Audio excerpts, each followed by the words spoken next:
State news, ನೇರ ನಿಖರ ಸುದ್ದಿ.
ದಕ್ಷಿಣ ಭಾರತದ ಕುಂಭಮೇಳ ಅಂತಲೇ ಪ್ರಖ್ಯಾತಿಯಾಗಿರ್ತಕ್ಕಂಥ ಕೊಪ್ಪಳದ ಗವಿಮಠ ಜಾತ್ರಾ ಮಹೋತ್ಸವ 2 ವರ್ಷದಿಂದ ಕೊರೋನಾದಿಂದ ಮಂಕು ತೊರೆದಿತ್ತು.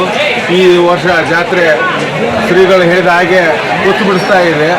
ಲಕ್ಷಾಂತರ ಜನ ಈಗಾಗಲೇ ದಾಸೋಹದಲ್ಲಿ ಪ್ರಸಾದವನ್ನು ಸ್ವೀಕರಿಸ್ತಾ ಇದ್ದು ಸಾಯಂಕಾಲ 5 ಮಹಾರಥೋತ್ಸವ ಪ್ರಾರಂಭಗೊಳ್ತಾ ಇದೆ.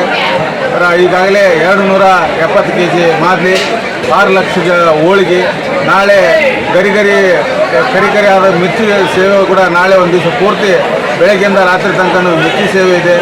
ಪ್ರತಿಯೊಬ್ಬರು ಭಕ್ತರು ಅವರವ್ರ ತಿಳಿದಾಗಿ ಅವರವ್ರ ಭಕ್ತಿಯಿಂದ ಇಲ್ಲಿ ಬಂದು ಸೇವೆ ಮಾಡ್ತಾ ಇದ್ದಾರೆ, ಪ್ರಸಾದವನ್ನು ಸ್ವೀಕರಿಸ್ತಾ ಇದ್ದಾರೆ. ಇದು ನೋಡಲಿಕ್ಕೆ ಈ ಭಾಗದಲ್ಲಿ ನೋಡಲಿಕ್ಕೆ ಒಂದು ಅದ್ಭುತ ಒಂದು ಪವಾಡ ಅಂತಲೇ ನಾವು ಹೇಳ್ಬೋದು.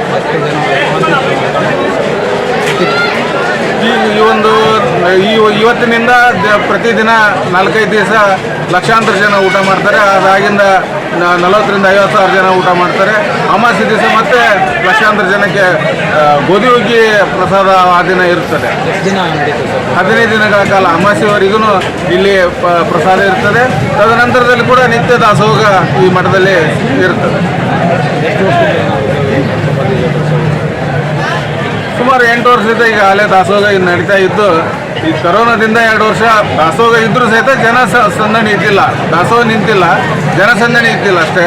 ಸಾಂಕೇತಿಕವಾಗಿ ರಥೋತ್ಸವ ಎಲ್ಲ ನೆರವೇರಿತು. ಈ ವರ್ಷ ಮಾತ್ರ ಅದ್ದೂರಿಯಾಗಿ ಒಂದು ರೀತಿ ಪವಾಡನೆ ಆಗ್ತಾ ಇದೆ. ಧನ್ಯವಾದ. ದಕ್ಷಿಣದ ಕುಂಭಮೇಳವೆಂದೇ ಪ್ರಸಿದ್ಧಿ ಹೊಂದಿರುವ ಕರ್ನಾಟಕದ ಕೊಪ್ಪಳದ ಶ್ರೀ ಗವಿಸಿದ್ದೇಶ್ವರ ಜಾತ್ರಾ ಮಹೋತ್ಸವ ಇದೇ ತಿಂಗಳ 8ನೇ ತಾರೀಕಿನಂದು ಜರುಗಿದ್ದು, ಶ್ರೀ ಮಠಕ್ಕೆ ಬೇರೆ ಹಲವಾರು ಜಿಲ್ಲೆ ರಾಜ್ಯಗಳಿಂದ ಭಕ್ತರ ದಂಡೆ ಆಗಮಿಸಿ ಜಾತ್ರೆಯಲ್ಲಿ ಪಾಲ್ಗೊಂಡು ಪುನೀತರಾಗುತ್ತಾರೆ. ಈ ಜಾತ್ರೆಯು ಅಜ್ಜನ ಜಾತ್ರೆ ಎಂದೇ ಪ್ರಸಿದ್ಧಿಯಾಗಿದ್ದು, ಶ್ರೀ ಗವಿಸಿದ್ದೇಶ್ವರ ಸ್ವಾಮಿಗಳ ಸಾನ್ನಿಧ್ಯದಲ್ಲಿ ಇಶಾ ಫೌಂಡೇಶನ್ನ ಶ್ರೀ ಸದ್ಗುರುಗಳಿಂದ ಚಾಲನೆಗೊಂಡಿತು. ಈ ಜಾತ್ರೆಯು ಸುಮಾರು 1 ತಿಂಗಳ ಪರ್ಯಂತ ಜರುಗಲಿದ್ದು, ಅನೇಕ ಗಣ್ಯರು, ಸಾಧಕರು, ಮಠಾಧೀಶರು ಭಾಗವಹಿಸುತ್ತಾರೆ. 2 ವರ್ಷಗಳಿಂದ ಕೊರೋನಾದ ಕಾರಣಗಳಿಂದಾಗಿ ಸರಳ ರೀತಿಯಲ್ಲಿ ಜರುಗಿದ್ದ ಜಾತ್ರೆ ಈ ವರ್ಷ ಹಳೆ ಗತವೈಭವ ಮರುಕಳಿಸಿದೆ. ಈ ವರ್ಷದ ಜಾತ್ರೆಯಲ್ಲಿ ಸುಮಾರು 8 ಲಕ್ಷಕ್ಕೂ ಅಧಿಕ ಜನಸ್ತೋಮ ಸೇರಿಕೊಂಡು ಪುಳಕಿತರಾದರು.